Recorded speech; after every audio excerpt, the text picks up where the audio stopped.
সুপ্রিয় দর্শক, বর্তমানে জানুয়ারি মাস। আর এই জানুয়ারি মাসে কি কি শীতকালীন মৌসুমী শাকসবজি চাষ করতে পারবেন তার সম্ভাব্য একটি তালিকা দেখিয়ে দিব এই ভিডিওর মাধ্যমে।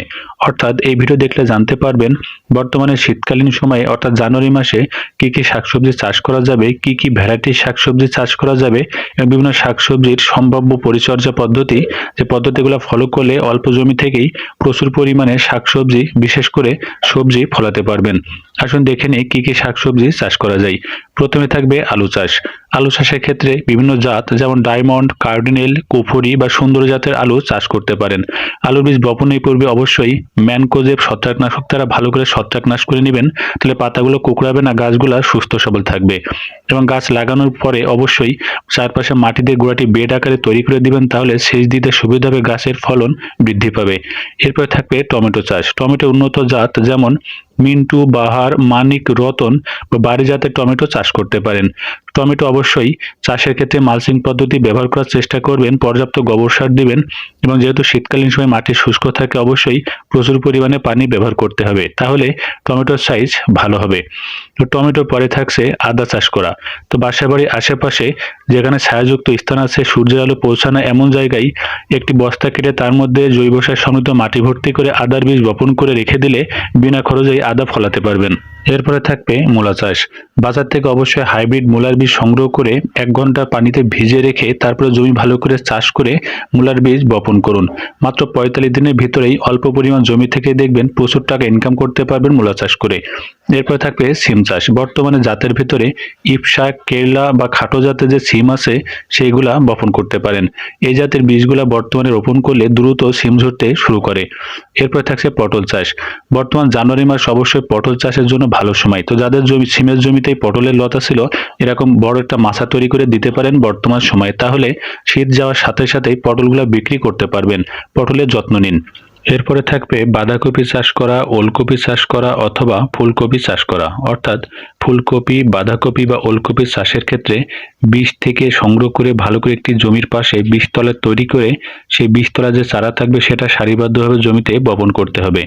অবশ্যই হাইব্রিড জাতের অফিসের বীজ সংগ্রহ করে জমিতে বপন করার চেষ্টা করবেন। এরপরে থাকবে গাজর চাষ করা। যদি আপনার কাছে সামান্য জমি থাকে অর্থাৎ অল্প জমি থাকে, অবশ্যই গাজরের বীজ সংগ্রহ করে জমিতে বপন করতে পারেন। তবে গাজরের বীজ বপনের পূর্বে অবশ্যই 5 থেকে 6 ঘন্টা ভিজিয়ে তারপরে বপন করবেন, তাহলে চারা শতভাগ অঙ্কুরিত হবে। এরপরে থাকবে পেঁপে চাষ করা।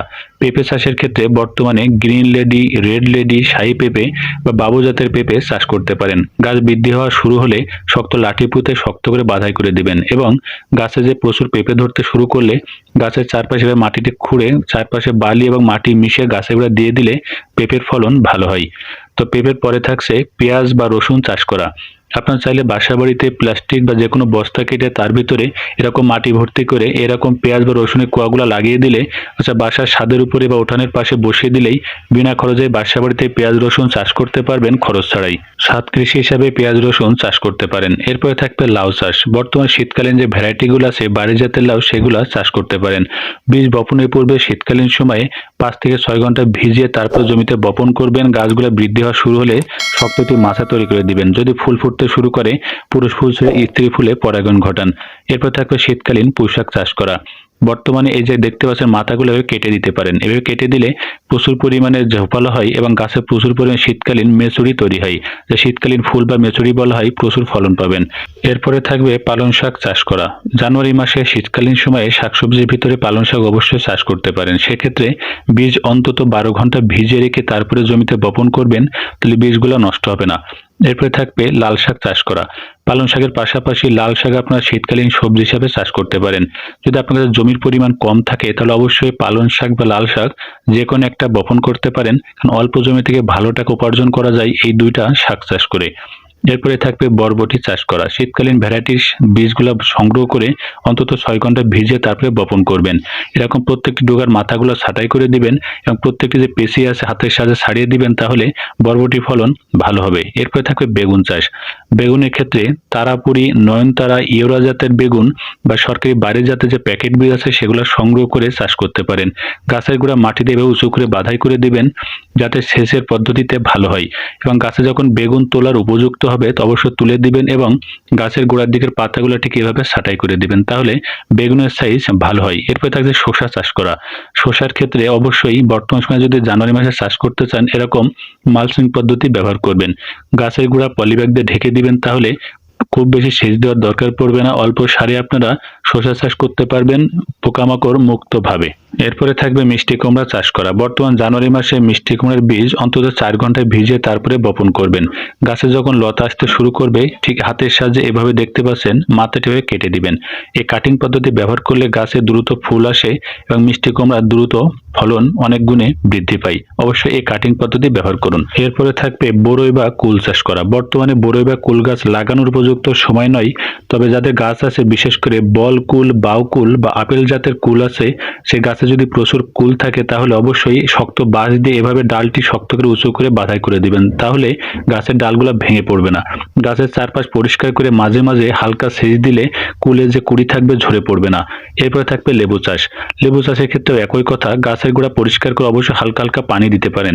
তবে বর্তমানে গাছ লাগাবেন না, কারণ বর্তমানে লেবু বা কুল কোনো গাছে লাগানোর উপযুক্ত সময় না। এরপরে থাকবে করলা চাষ করা। শীতকালীন ভ্যারাইটিগুলো সংগ্রহ করে অবশ্যই মালচিং পদ্ধতি ব্যবহার করে চাষ করতে পারেন, কারণ এই শীতকালীন সময়ে করলার চাহিদা বাজারে প্রচুর থাকে। এরপরে থাকবে ক্যাপসিকাম চাষ করা। ক্যাপসিকামের ক্ষেত্রে বাসা বাড়িতে বস্তার ভিতরে মাটি ভর্তি করে বা টবের ভিতরে কয়েকটা ক্যাপসিকামের বাজার থেকে চারা সংগ্রহ করে লাগিয়ে দিতে পারেন। এরপরে থাকবে মরিচ চাষ। তবে হ্যাঁ, বর্তমানে শীতকালীন সময় মরিচ চাষের বেশ ভালো সময়। এক্ষেত্রে নাগা মরিচ, যমুনা মরিচ বা বোম্বাই মরিচ যে কোনো একটি চাষ করতে পারেন। তো যমুনা মরিচ লাগালে ফলন ভালো হবে বর্তমান জানুয়ারি মাসে। সুপ্রিয় দর্শক, ভিডিওতে দেখালাম বর্তমানে জানুয়ারি মাসে কি কি মৌসুমী শাকসবজি চাষ করা যাবে এবং কি কি ভ্যারাইটির শাকসবজি চাষ করা যাবে। ভিডিও দেখে আপনার নির্দিষ্ট জমিতে নির্দিষ্ট শাকসবজিটি চাষ করুন। ধন্যবাদ।